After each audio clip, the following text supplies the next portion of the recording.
Okay, what do you want from me? Okay.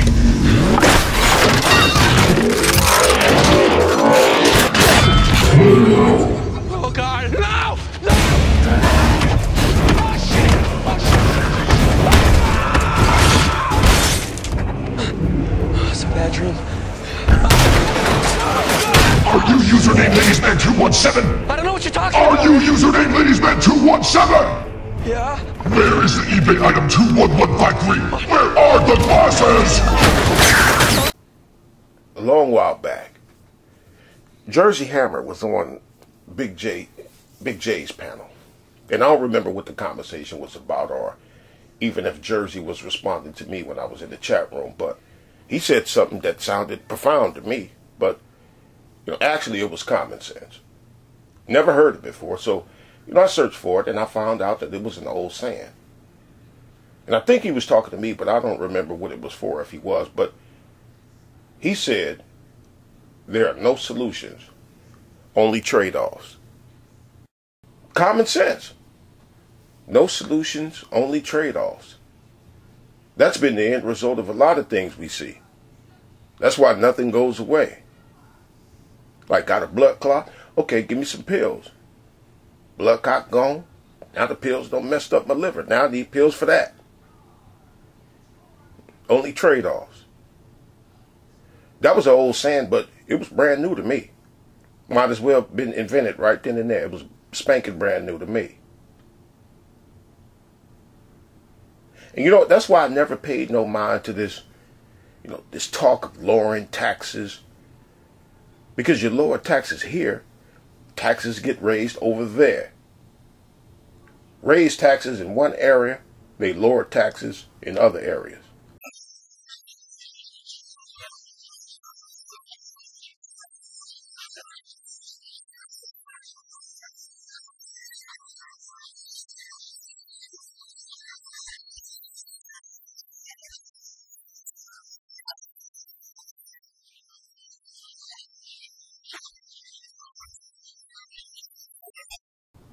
Common sense.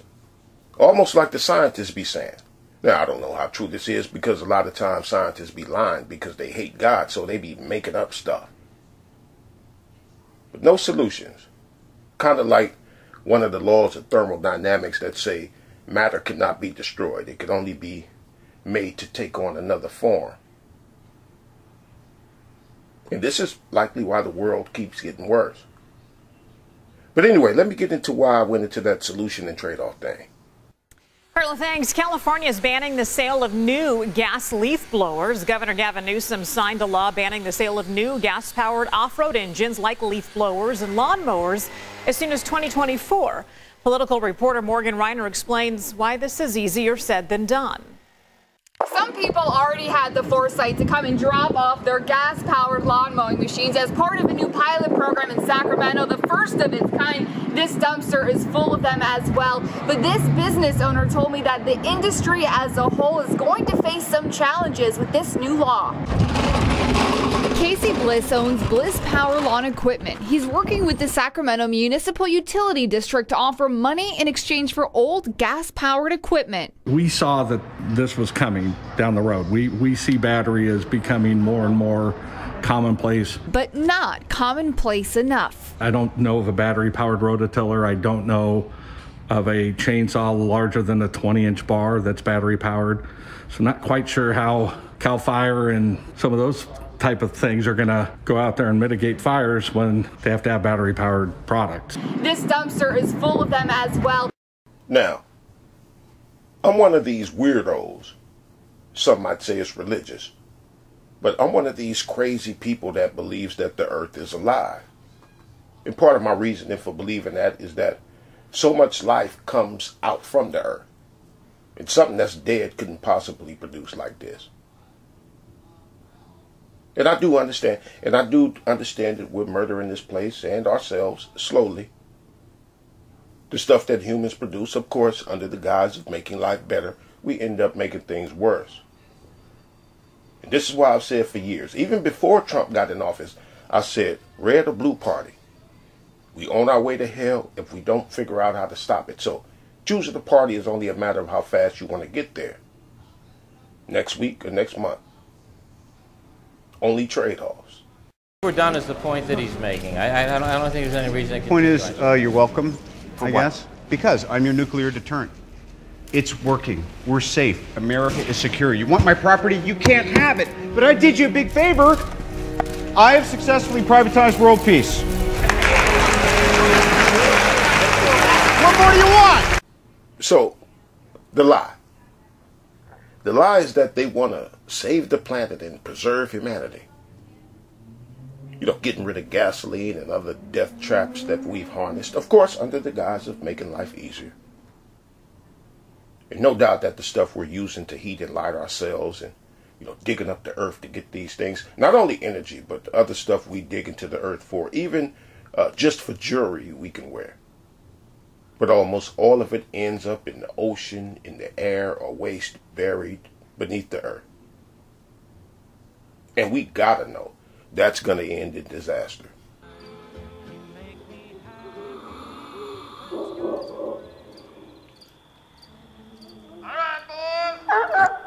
How's my hair? It's thought time. We got you surrounded. Damn, we're in a tight spot. A tight spot.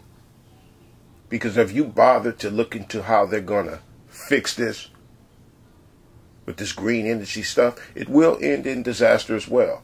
These turbines that they want to build and the batteries that they want to use, why they want to confiscate farmland to be used for something else, it will all end up in the ocean and buried beneath the earth. But does it look better than what we have now? I say yes, but what I know about us is that we'll eventually make it worse.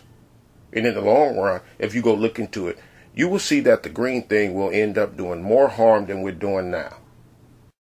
Take, for example, how they want to ban meat. And yes, they want to ban meat, I said. They want to make meat into something that only the very well-to-do can afford. And listen, these scientists are doing stuff to people's DNA to make it to where we won't even like the taste of meat. All right, but this push to attack meat farmers, you heard about it. You know what? Never mind. I won't even bother with that right now.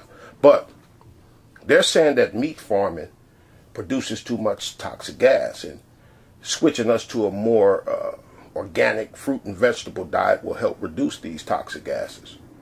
That's what they're saying. So attack the meat and switch us to vegan and vegetarian. Okay. I want people to go look up how much toxic gas fruit and vegetable farms produce. It's a lot.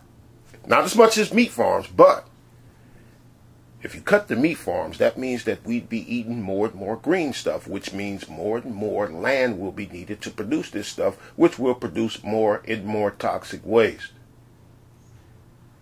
Same thing with energy sources like gas replacement with electricity.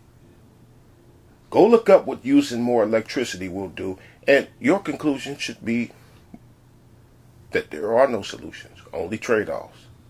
Just come on out and grab it in.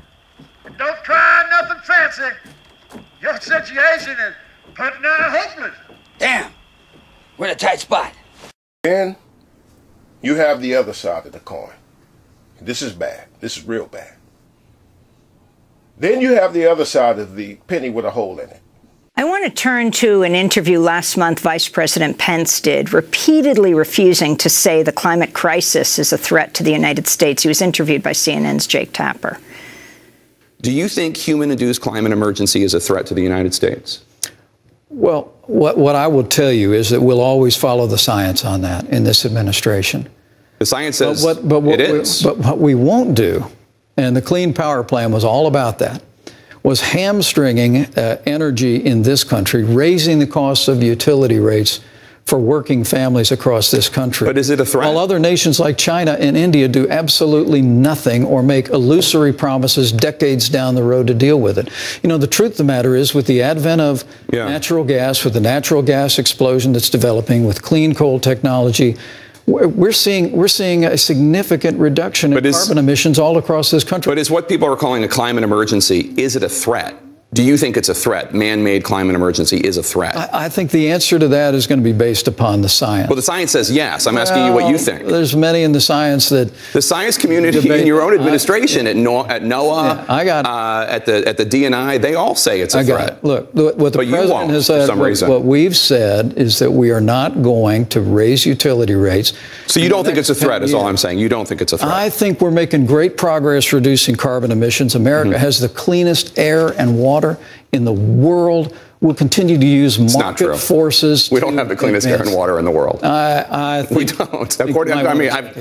You get back to me with some statistics. But we're making progress on reducing carbon emissions. There is the Vice President of the United States refusing to say climate change, that the climate crisis is a threat. The other side that outright denies that we're headed for disaster. Pick. The side that outright denies that there's a problem, or the other side causing more problems to arise because of their way of thinking is worse than the problem itself. Come and get us, coppers! The boys is leaving us no choice but to smoke you out. Damn, we're in a tight spot. Light her up! Go on, boys. Now, ain't you ever heard of negotiating? Maybe we can talk this thing out. I hate fire. You love me low down, yellow belly. Now, we got some people. One boys here. Careful with that fire now, boys!